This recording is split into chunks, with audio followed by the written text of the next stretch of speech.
झील हेब तो एमती पाठ 27 आज आम पढ़ा पिलाने बुझिल। गौरी और गौतम थिले भाई भौणी। दुखीराम सेमानंकर बापा बापा माँ गौरी और गौतम को नहीं तांकर परिवारटी भारी छोट तांकर कौनसी अभाव न थाए।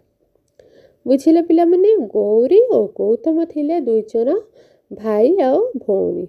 दुखीराम सेमानंकर बापा बापा माँ गौरी और गौतम को नहीं तांकर परिवार कहले आमे जो सब मिसिकी रहू से परिवार कह जाए। जमती बापा माँ भाई भौणी दादा खुड़ी जेजे जेजेमा आम सब जो मिसिकी था आमको परिवार कहे सेमती किंतु तांको परिवारटी बहुत छोट थिला। तांको परिवार रे भाई भौणी दुई जन थिले आउ बापा माँ थिले। तांकर कौनसी जिनसर अभाव भी नथिला। दिने दुखीराम बाबू घरे नथिले हैला। दिने दुखीराम बाबू घरे नथिले। गौतमर देह खराब हैला। सही समय झड़ पवन होताए। बुझिले पिले माने झड़ पवन होताए। गौतम देह देख दुखी गौरी सही पारिला नहीं। गौतमर देह देखी दुखी गौरी सही पाइला नहीं। बुझिल ताको बहुत दुख लगिला कहीं ता भाई जेहेतु देह खराब ता भौणी तो दुख लगिब ना। गौतमर देह दुख गौरी सही पाइला नहीं। से झड़ बतास को देखी डरिला भी नहीं। गौतम को सांगरे धरी वैद्य निकट को गला। बुझिले पिला माने वैद्य गौतम को देखिले।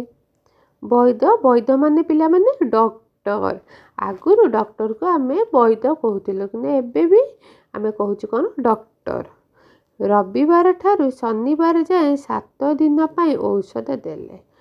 बुझिले पिला माने गौतम को वैद्य देखिकी रविवार ठारू शनिवार पर्यंत 7 दिन पे देले कोन औषध। गौतम औषध खाइला तार देह मध्य भल होइगला।